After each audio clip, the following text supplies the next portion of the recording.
liberador se había levantado de la casa de David.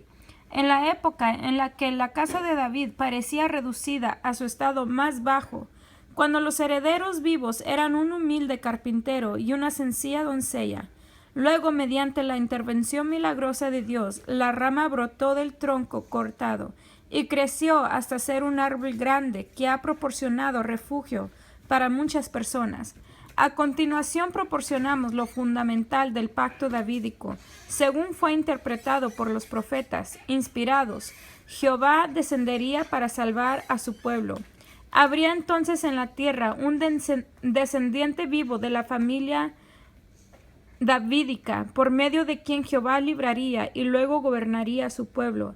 El que Jesús era el hijo de David queda demostrado por el anuncio hecho a su nacimiento, por sus genealogías, Mateo 1 y Lucas 3.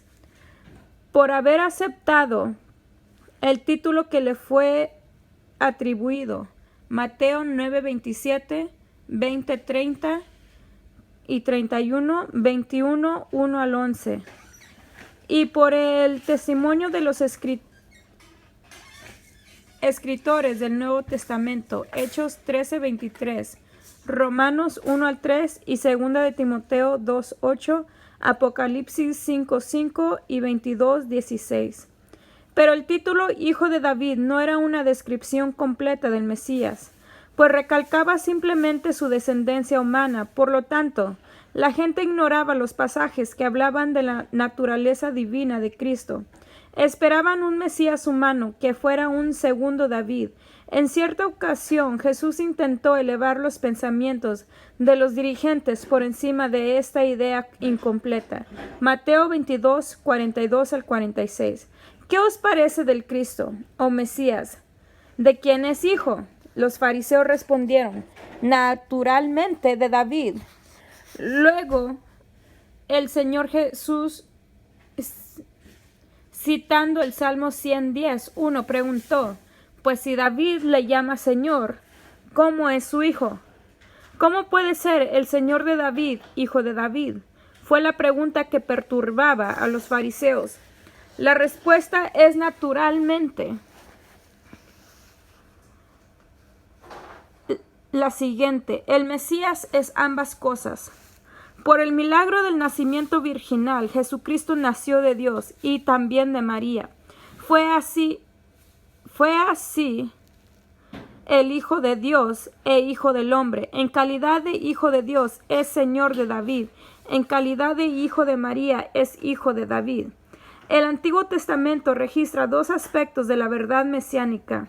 Algunos pasajes declaran que el Señor mismo vendrá del cielo para liberar a su pueblo. Isaías 40:10, 42:13 y Salmo 98:9. Otros expresan que un liberador nacerá de la familia de David.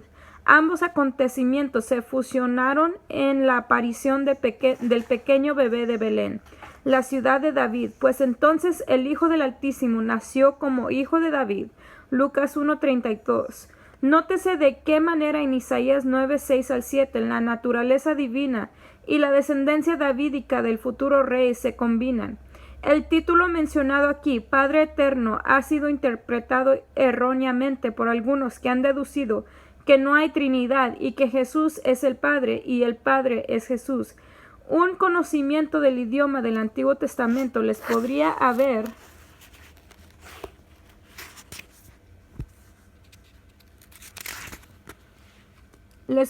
haber salvado de este error. En aquellos días, un gobernante que regía con sabiduría y justicia era denominado Padre para su pueblo. De esta manera, el Señor, hablando por intermedio de Isaías, dice de un funcionario: y será padre al morador de Jerusalén y a la casa de Judá, y pondré la llave de la casa de David sobre su hombro. Isaías 22, 21 y 22. Nótese el parecido con Isaías 9, 6 y 7, y compare con Apocalipsis 3, 7. Este título fue aplicado a David, como lo demuestra la aclamación del pueblo durante la entrada triunfal. Bendito el reino de nuestro padre David que viene. Marcos 11:10. No querían dar a entender que David era su antepasado, pues no todos descendían de esa familia y naturalmente que no tenían idea alguna de llamarle Padre Celestial. Se describe a David como padre porque como rey, según el corazón de Dios, era el fundador verdadero del reino israelita. Saúl era un fracaso, agrandándolo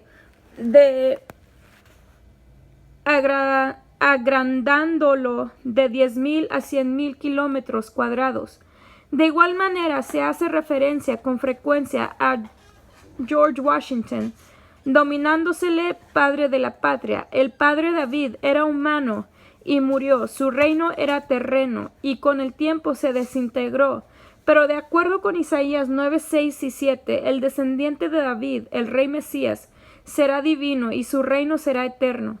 David fue padre transitorio de su pueblo. El Mesías será un padre eterno, divino, inmortal, inmutable para todos los pueblos, designado para tal dignidad por Dios el Padre. Salmo 2, 6 al 8 y Lucas 22, 29.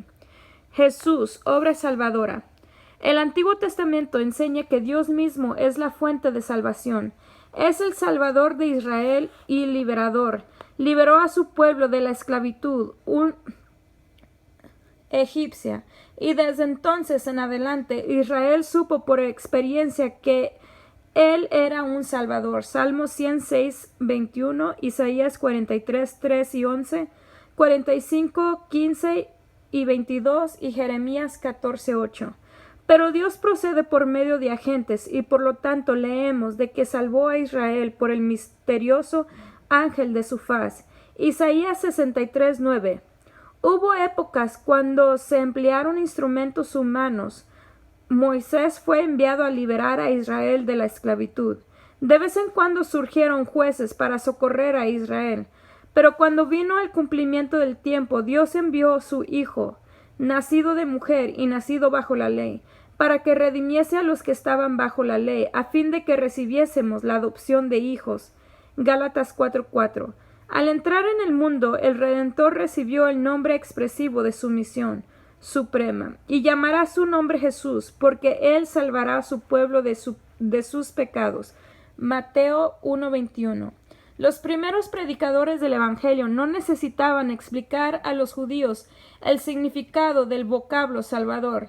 Habían aprendido la lección ya de su propia historia. Hechos 3:26, 13:23. Los judíos entendieron que el mensaje del Evangelio significaba que así como Dios había enviado a Moisés para liberar a Israel de la esclavitud egipcia, así también había enviado a Jesús para liberar a su pueblo de sus pecados. Entendieron, pero se negaron a obedecer.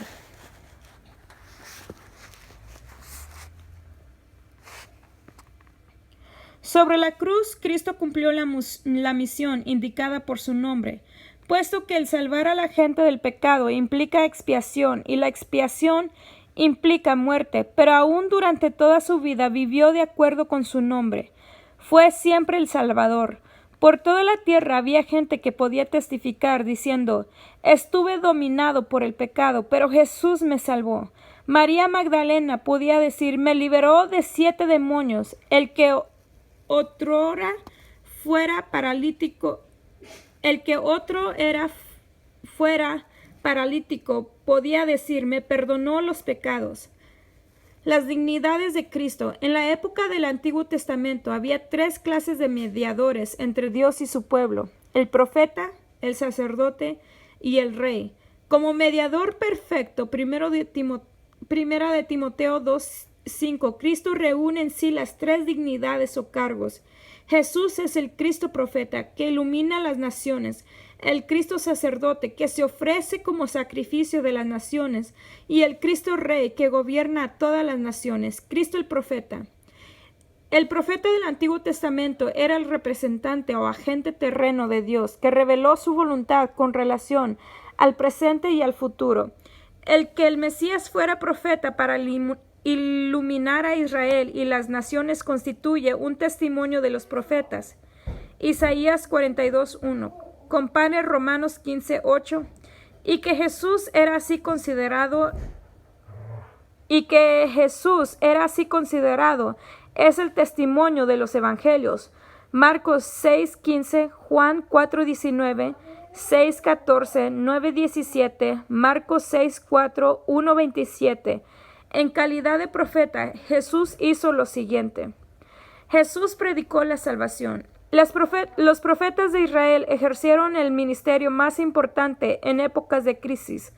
Cuando los gobernantes, los estadistas y los sacerdotes estaban confusos en lo que a juicio respecta y estaban impotentes para proceder, era entonces que surgía el profeta con autoridad divina y les proporcionaba la solución de sus dificultades, diciendo: este es el camino, andad en él.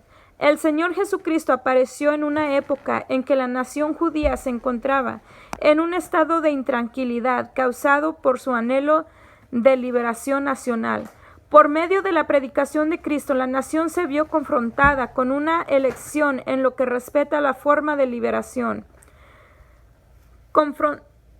Guerra con Roma o paz con Dios. Escogieron incorrectamente y sufrieron las desastrosas consecuencias de la destrucción nacional. Lucas 19, 41 al 44. Compare Mateo 26, 52. De la misma manera que sus antepasados desobedientes y rebeldes habían tratado de forzar su camino a Canaán, Números 14, 40 al 45, así también los judíos en el año 68 después de Cristo trataron de libertarse de Roma por la fuerza. Su rebelión fue ahogada en sangre. Jerusalén y el templo fueron destruidos, y el judío errante comenzó su doloroso peregrinaje a través de los siglos. El Señor Jesucristo señaló la senda de escape del poder y culpabilidad del pecado, no solo para la nación, sino también para el individuo. Los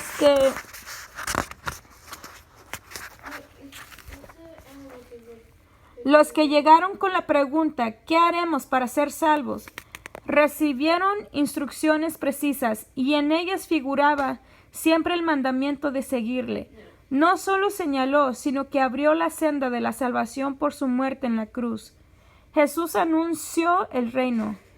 Todos los profetas se refirieron a una época en que la humanidad debía quedar bajo el cetro de la ley de Dios, una condición y estado de cosas conocido con el nombre de reino de Dios. Este fue un tema sobresaliente en la predicación de nuestro Señor. Arrepentíos porque el reino de los cielos se ha acercado. Mateo 4:17. Amplió la información con respecto a este tema al describir la naturaleza del reino, sus miembros, condiciones para entrar en él, su historia espiritual después de su ascensión. Mateo 13. Y la forma de su establecimiento en la tierra.